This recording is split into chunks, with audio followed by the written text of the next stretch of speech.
What's up, everybody? Happy Friday. Hope all you're having a great day so far today.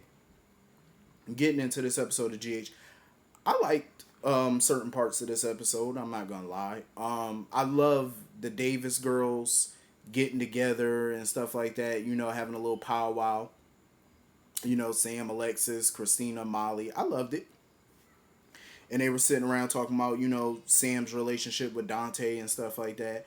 And Sam just has this whole "if it ain't broke, why fix it" attitude about her and Dante moving in together. And I love that Alexis wanted to get down to the nitty gritty because Alexis wasn't buying that whole "if it ain't broke, don't fix it" attitude. Alexis wasn't buying it. She said that's not the real reason you don't want to move in with him. Like, what's the tea? Like, what's the real reason? And she was just like, basically, every time she walks into that house, it just screams Lulu. The furniture, the kitchen, everything is just feels like Lulu's presence is there. And I totally get where she coming from. I get that. You know what I mean? But at the end of the day, her and Dante do need to sit down and have that conversation, about what the future is going to look like for them. They really do. I mean, they kind of had that little conversation before, but it didn't resolve anything. And I totally agree with Alexis. It's like Dante is probably keeping the house looking the way that it looks. He hasn't made any changes due to Rocco, which is totally understandable. He wants to give Rocco as much stability as humanly possible. He doesn't want to make any major changes for him because there's already been too many major changes. I just think they need to have a sit down, you know? Speaking of, so Dante was, talking to Olivia. She getting this fundraiser together for the first annual Quartermain picnic, which I think is a dope idea. And I know it's going to be fun. He was talking to her a little bit about him and Sam and stuff like that. And he still feel guilty that he wasn't able to save Lulu. And I agree with Olivia. You can't blame yourself for that bombing. That was on Cyrus and Julian. That had nothing to do with you. You know what I'm saying? Like, you can't be everywhere, all the time. You can't save everybody. You know what I'm saying? Thank God she's not dead. Yeah, she's in a coma, but she's not dead. That's the good part. That's the good news. There's still hope. You know what I mean? And I love that when Sam came in there, when Sam showed up, they were talking about going to the picnic together and stuff like that because he was surprised that she wanted to go with him. And she was like, of course, why wouldn't I? We're still a couple. I love the fact that Dante's not pressuring her into moving in with him. Like, he's not. You know what I'm saying? But Sam got to realize the type of dude that she has. Dante is not a casual dating kind of person. You know what I'm saying? He's of a particular age. When you date, he's that kind of guy. He's dating for a purpose. You know what I'm saying? He wants the relationship to move to that next level. Obviously at some point he's probably going to want marriage. Now, I totally agree with some people are saying, like, Sam doesn't have to move in or marry every dude that she date, which is true. But I like that Dante's not pushing it. He's not pressuring her to move in. Like, oh, giving ultimatums like, oh, well, you got this amount of time to make your decision or, I can't move on with this relationship. He's not doing that. He's basically saying, listen, if you want to go, take your time, take your time. I'm with you. You know what I'm saying? Let it happen natural. When you're ready to let it happen. I'm ready. So when you get ready, you let me know. We'll make it happen. I love that. No pressure.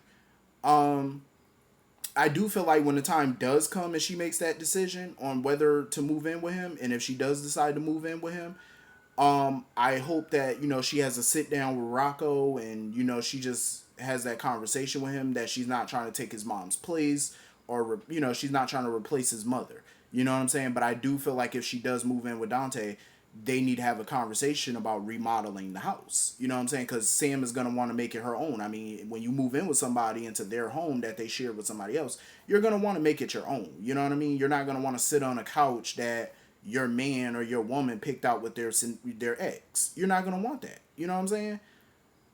No matter how nice the furniture is, it's like, but it's not your furniture. You didn't pick it out. You know what I'm saying? So I think when that time happens, they definitely need to talk about redecorating. I don't see an issue with that. Um, I definitely think that's the natural thing. So anyway, moving on from that, Britt needs to call it a wrap on Mr. Cody because I don't trust him. I was willing to give the Cody character a chance when he first got here because I like to give new characters a chance. I'm not just gonna, oh, get rid of him, without even knowing what he's about or what she's about. Um, but Cody, so far, I'm not liking it. The way that they fleshed him out, I'm really not feeling it. This is just my opinion. I don't trust him, and Britt shouldn't trust him either. It's something about him that just screams shady. You know what I'm saying? Like just shady Grady. Um, and I love that Britt played it in the back of her mind that when Cody first heard the name Faison, or first found out Faison was her father, the way he reacted to it, the way he showed interest in that. You know what I'm saying? I feel like there's too much of a coincidence here. The fact that both their dads, Leopold and Faison, if Leopold is even his father, but both their dads did business together. Both their dads had dealings with each other back in the day. That's, here we are years later, 20 plus years later, 30 years later, and the two of y'all are around each other. That's too coincidental for me. I don't believe in coincidences like that. I don't. That's too big of a coincidence. And the fact that he's still taking interest in it. You know what I'm saying? Like, he even asked Britt, oh, did your father ever mention my father? Like, why is that of concern to you? I guess maybe you could say, well, maybe he wants to know about Leopold because he didn't know him. Yeah, but with Cody, I don't think so. Because like I said yesterday, he has a half sister that he doesn't even want to get to know. He never asked Scott any questions about Serena. He never asked him, oh, do you have a contact info on her so I can call her and get to know her? He never showed an interest in getting to know Serena. He cared about money. So now I'm supposed to believe that he's showing interest in wanting to get to know about Leopold and Dominique and stuff like that. I don't believe it. Why would you not want to get to know about your sister who's here on Earth? You know what I'm saying? Like, no, I don't buy it. Something with him just ain't right. You know what I'm saying? Like, he just seems like he has an agenda. And I feel like that is the agenda. And who knows what his agenda with Britt is. So she needs to be very cautious about moving forward with him. He could sit there and say, oh, I don't want to, I don't have an agenda, or he want to. Yeah, that's what you say. And my thing is, don't get me wrong, as far as the Faison name or whatever, yeah, he could have, heard the name over the years and stuff, because Faison is an international criminal. So he's been in the news quite frequently in the past 30 plus years. You know what I'm saying? His name has always popped up. He was the FBI's 10 most wanted list. So every major agency in the world wanted Faison. So it's not surprising that he would know the name. But it's the way he reacts to the name. You know what I'm saying? So Britt needs to be very weary of Mr. Cody. So anyway, moving on from that. I don't know why they keep trying to make shit happen between Maxie and Austin, because it ain't going down. I just don't see it. Like, I'm losing interest in them as a couple, to be honest. I just don't see shit happening with them. I just got to be totally blunt. I want to know what Austin's deal is and who this Mason character is. Like, who is this? Like, now Austin's sitting there lying, and I'm pretty sure he is lying, telling Maxie and Spinelli, oh, this is my cousin Mason.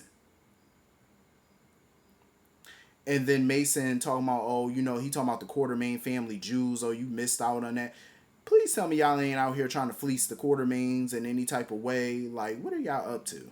Like, who is this man, and who do y'all work for? That's what I want to know, because they did mention a woman before. So what the hell is going on? So Maxie sitting here inviting Mason to the Quartermain picnic and stuff. And when Mason and Austin were talking alone, Austin pretty much made it clear, like, listen, you are not going to that picnic. And Mason was like, watch me. I'll be there. So Mason about to cause some trouble. Let me tell you something. When it come down to the Quartermains, and this is a charity event, this is a fundraiser, you will not come to this fundraiser and raise no type of hell. Like, we're not doing that, Mr. Mason. I will slap your head clean. We're not doing that. Like, this is what we're not going to do. Austin need to get his people in line. I'm just saying, get him under control. I don't trust them, Austin or Mason. Austin, my thing is, he knows, I'm pretty sure he knows about what Maxie has been through with some of these guys. Maybe not, the previous ones, but I'm pretty sure he knows about the recent ones. So it's like, whatever secret you're hiding, why not confide it? Unless it's that bad. But whatever it is, she's going to probably dump his ass. So anyway, moving on from that, Liz need to go see Kevin. I'm just saying, like, Liz is just at the breaking point right now. Like, she done broke the daggone test tube in her hand. Um, TJ had to, bandage her up and stuff like that. And when they were walking out and she was walking towards the stairs, she went into that trance mode again. Like she was in this trance. And I'm like, what the hell is going on with her? I guess it's something about the stairs that trigger her. Because whatever that flashback was that she had yesterday about screaming at some woman to stay away from her dad or whatever, it's, she was in that trance and she was all in her head. And she fell down the stairs, but it was all in her mind, because TJ was snapping her out of it. Like, you good? You all right? I want to know what the hell happened back in the day. You know what I'm saying? Because did she kill somebody? Like, is that what that's what the trauma is? Like, did you kill the woman? Did you push the bitch down the steps? And her mother and father covered it up or something like that? Like, what the hell? What happened? We need some info. She need to go see Kevin. Um, and that's what's pissing me off with Finn. Like I said, I understand it's hard for him to watch somebody that he care about just go through this trauma, and he feels like there's nothing I can do, so let me try to do something. But my thing is, she asked him to stay out of this more than once, and now she keeps telling him to stay out of it, and he continues to push. You know what I'm saying? Like, he's sitting there telling his father, oh, well, I gotta do something, I have to do something. You don't have to do nothing. um it's like he bumped into Elizabeth, like, and he saw that her hand was messed up. He started asking about it. So then he started asking her, oh, what's going on? Like, is it like something from the past with your parents? And she keeps trying to tell him, like, listen, you're not Kevin. You're not a psychiatrist. Like, let it go. She was like, I don't want to fight with you no more. Just drop it. And of course, Finn is not dropping it. He's continuing to push. So after she leaves, he gets on the phone and he called Carolyn Weber, Elizabeth's mother, talking about, oh, I called you about a consult, about somebody that we got in common. Finn, leave this shit alone. Finn, let it go. Cause now you calling her mama now. How the hell he even get her mama number? Is what I want to know. Like, what the hell? Woo. I feel like Finn is doing too much. Like, he's doing way too much. This is her trauma, not his. You cannot force somebody to face their past traumas. They gotta want to do that. And I feel like Liz is getting closer and closer to maybe wanting to, even if she keeps saying she don't.